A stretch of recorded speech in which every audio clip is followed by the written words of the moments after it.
사랑하는 여러분, 하나님 앞에 감사가 흘러넘치는 귀한 월요일입니다. 오늘 하나님 말씀을 통해서 여러분의 삶 가운데 더 큰 감사가 흘러넘치시게 되기를 주님의 이름으로 축복합니다.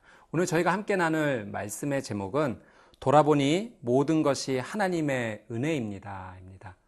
가끔 방 청소를 하면서 책을 정리하다가 청소를 멈추게 되는 경우가 있습니다. 사진첩을 들여다볼 때인데요. 그 사진을 한 장 한 장 넘기면서 내가 지나온 시간과 지난 상황들이 이랬구나 하는 것을 돌아보게 됩니다. 그때의 상황을 보면서 감사의 마음이 흘러넘치게 되죠.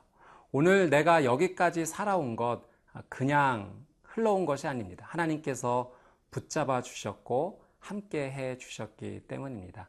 오늘 본문에서 여호수아는 이스라엘 백성들에게 마지막 유언을 하면서 지난 시간 동안 하나님께서 어떤 은혜를 주셨는지 돌아보게 합니다. 오늘 저희도 그 말씀 앞에 함께 나가면서 우리에게 어떤 은혜를 지금까지 주셨는지 함께 감사하는 시간을 갖고자 합니다.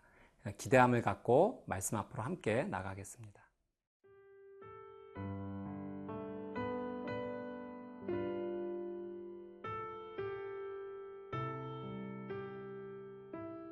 여호수아 24장 1절에서 13절 말씀입니다.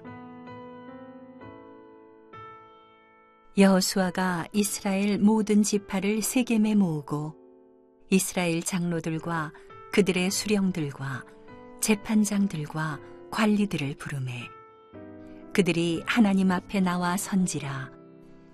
여호수아가 모든 백성에게 이르되 이스라엘의 하나님 여호와께서 이같이 말씀하시기를 옛적에 너희의 조상들 곧 아브라함의 아버지 나홀의 아버지 데라가 강 저쪽에 거주하여 다른 신들을 섬겼으나 내가 너희의 조상 아브라함을 강 저쪽에서 이끌어내어 가나안 온 땅에 두루 행하게 하고 그의 씨를 번성하게 하려고 그에게 이삭을 주었으며 이삭에게는 야곱과 에서를 주었고 에서에게는 세일산을 소유로 주었으나 야곱과 그의 자손들은 애굽으로 내려갔으므로 내가 모세와 아론을 보내었고 또 애굽에 재앙을 내렸나니 곧 내가 그들 가운데 행한 것과 같고 그 후에 너희를 인도하여 내었노라.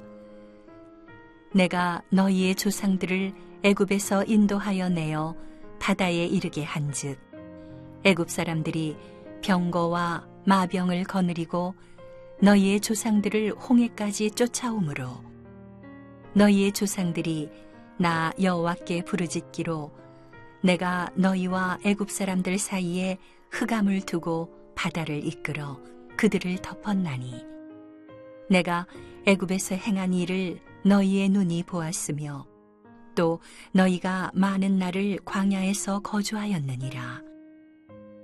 내가 또 너희를 인도하여 요단 저쪽에 거주하는 아모리 족속의 땅으로 들어가게 하매 그들이 너희와 싸우기로 내가 그들을 너희 손에 넘겨주매 너희가 그 땅을 점령하였고 나는 그들을 너희 앞에서 멸절시켰으며 또한 모압 왕 십볼의 아들 발락이 일어나 이스라엘과 싸우더니 사람을 보내어 부올의 아들 발람을 불러다가 너희를 저주하게 하려 하였으나 내가 발람을 위해 듣기를 원하지 아니하였으므로 그가 오히려 너희를 축복하였고 나는 너희를 그의 손에서 건져내었으며 너희가 요단을 건너 여리고에 이른즉 여리고 주민들 곧 아모리 족속과 브리스 족속과 가나안 족속과 헷 족속과 기르가스 족속과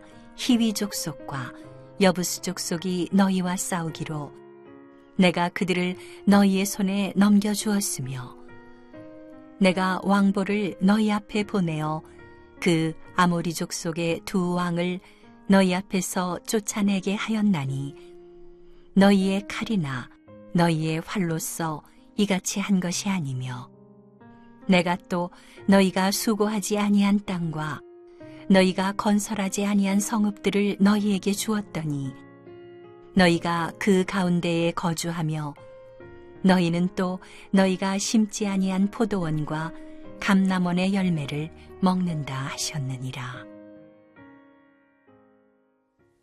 1절 말씀 함께 보겠습니다. 여호수아가 이스라엘 모든 지파를 세겜에 모으고 이스라엘 장로들과 그들의 수령들과 재판장들과 관리들을 부르매 그들이 하나님 앞에 나와 선지라.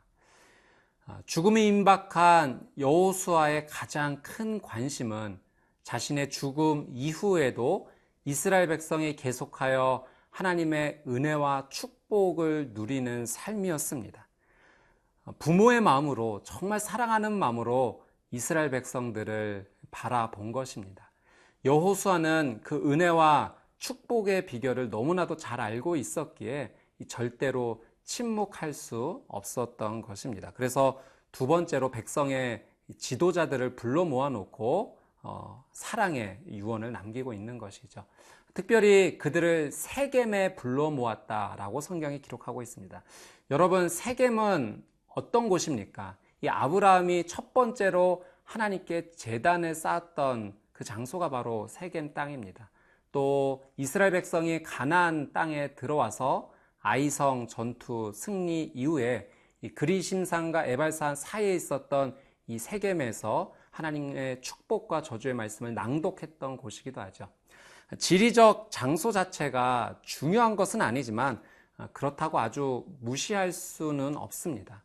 우리가 어떤 자리에 가면 하나님의 은혜를 소망합니다. 그러나 어떤 자리에 가면 죄를 짓기도 하죠. 여러분, 우리가 나가는 그 삶의 자리를 잘 살펴보아야 됩니다. 오늘 여러분이 걸어가야 될 자리, 여러분이 나가야 될 장소, 예배와 기도와 감사와 사랑이 흘러넘치는 자리로 가십시오. 내가 죄를 짓는 장소, 하나님을 멀리하는 장소, 거짓말하는 장소, 음란하게 되는 장소 피하는 것이 하나님의 말씀 앞에 순종하는 길인 줄 믿습니다. 우리 2절, 3절 말씀 우리 같이 한번 보도록 하겠습니다. 여호수아가 모든 백성에게 이르되 이스라엘의 하나님 여호와께서 이같이 말씀하시기를 옛적에 너희의 조상들 곧 아브라함의 아버지 나홀의 아버지 데라가 강 저쪽에 거주하여 다른 신들을 섬겼으나 내가 너희의 조상 아브라함을 강 저쪽에서 이끌어내어 가나안 온 땅에 두루 행하게 하고 그의 씨를 번성하게 하려고 그에게 이삭을 주었으며. 여호수아는 하나님께서 주신 은혜 사건들을 언급합니다. 그 첫 번째가 바로 아브라함입니다. 특별히 이런 표현이 있죠. 아브라함을 강 저쪽에서 이끌어내요. 하나님께서 이끌어내셨다라고 말씀하고 있습니다. 이것은 하나님께서 주권적으로 잡으셨다라고 하는 표현이죠. 하나님께서 아주 특별하게 선택을 하신 것입니다. 이런 특별한 선택을 우리는 은혜라고 합니다. 아무런 자격이 없고 그럴 만한 가치가 없음에도 불구하고 하나님의 주권적인 은혜로 선택하여 부르신 것입니다. 특별한 하나님의 사랑에 붙잡힌 거죠. 그래서 그 하나님의 주권적 은혜를 아는 자는 그 하나님 앞에 감사할 수밖에 없고 엎드릴 수밖에 없는 것입니다. 그런데 어떤 사람들은 이 하나님의 주권적 사랑 앞에서 왜 아브라함만 선택하셨는가? 다른 사람들은 하나님께서 포기하신 것인가? 그 의문을 제기합니다. 여러분, 이 하나님의 주권적 사랑 앞에서 우리가 기억해야 될 것이 분명히 있습니다. 하나님께서 강권적으로, 주권적으로 아브라함을 선택하셨지만 그 선택 앞에서 아브라함도 동시에 하나님 앞에 순종하였다라고 하는 사실이죠. 하나님께서 아브라함만 사랑하신 거 아닙니다. 모든 사람을 다 똑같이 사랑하시고 그들을 부르십니다. 그러나 아브라함은 그 하나님의 부름 앞에 믿음으로 반응하였다라고 하는 사실입니다. 여러분, 오늘 우리의 삶도 동일합니다. 하나님께서는 우리 모두에게 말씀하세요. 이끌어 주십니다. 강권적으로 붙잡아 주세요. 그러나 여러분, 그 은혜를 은혜로 알고 하나님 앞에 순종하는 것이 진짜 하나님의 선택이 되게 하는 것이다 라는 사실을 꼭 기억하십시오. 오늘 믿음으로 하나님의 부르심 앞에 순종하는 저와 여러분이 되시기를 주님의 이름으로 축복합니다.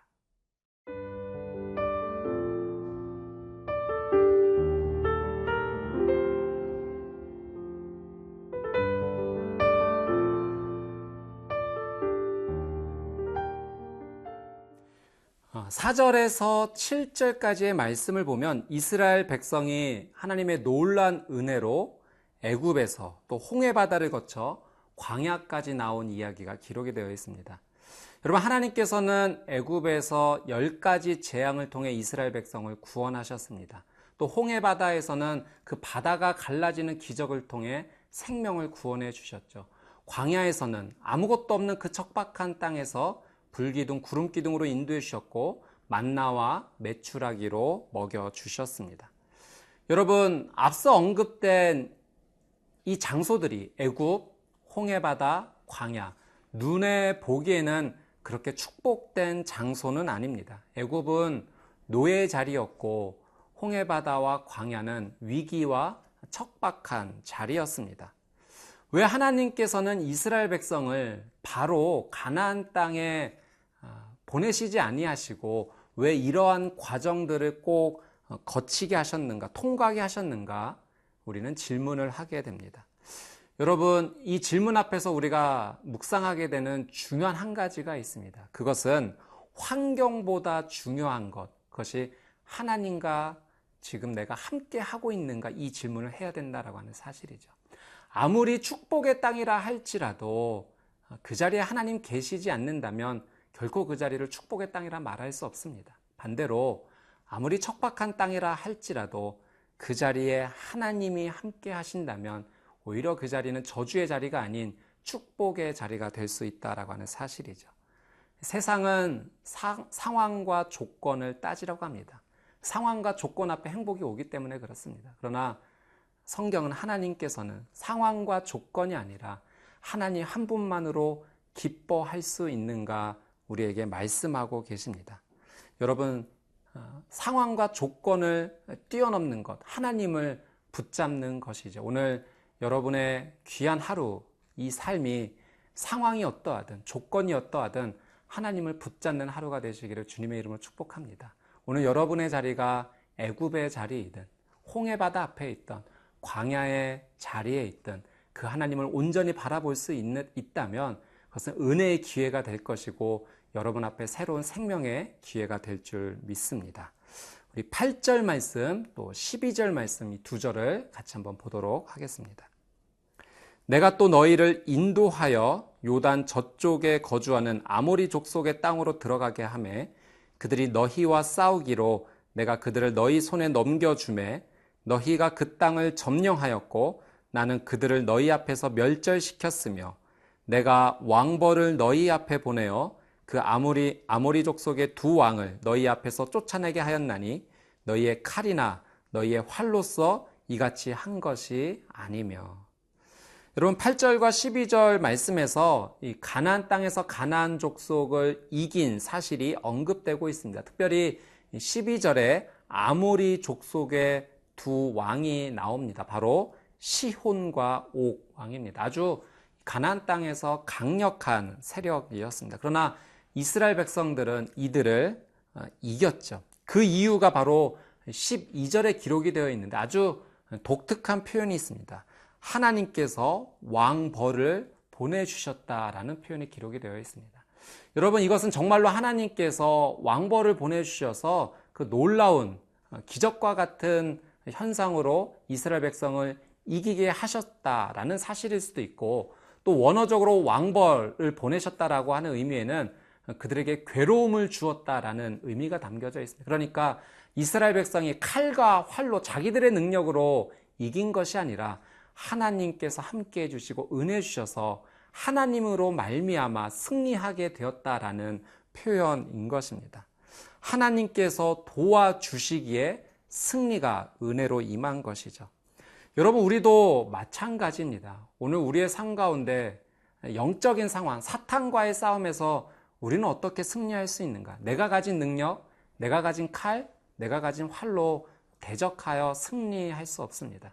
하나님을 온전히 신뢰하고 그분을 붙잡을 때 그분께서 왕벌을 보내주시는 겁니다. 여러분, 오늘 이 말씀 붙잡고 기도하는 하루 되십시오. 하나님, 오늘 나의 하루 가운데 하나님 왕벌을 보내주십시오. 하나님의 도우심의 손길이 미치게 해주십시오. 그래서 내 힘이 아니라 하나님의 힘으로 승리하는 하루가 되게 해 주십시오. 오늘 하나님의 놀라운 은혜를 맛보는 복된 하루가 되시기를 주님의 이름으로 축복합니다. 함께 기도하겠습니다. 참 좋으신 하나님, 오늘 하나님 말씀을 통하여 다시 한번 하나님 앞에 무릎을 꿇습니다. 주님의 부르심 앞에 순종으로 반응하는 인생이 되게 하여 주옵시고, 또 때마다 일마다 하나님의 도우심을 구하며 하나님의 왕벌을 구하며 나가는 하나님 앞에 기도하는 인생이 되게 하여 주옵소서. 감사드리며 예수님의 이름으로 기도드립니다. 아멘.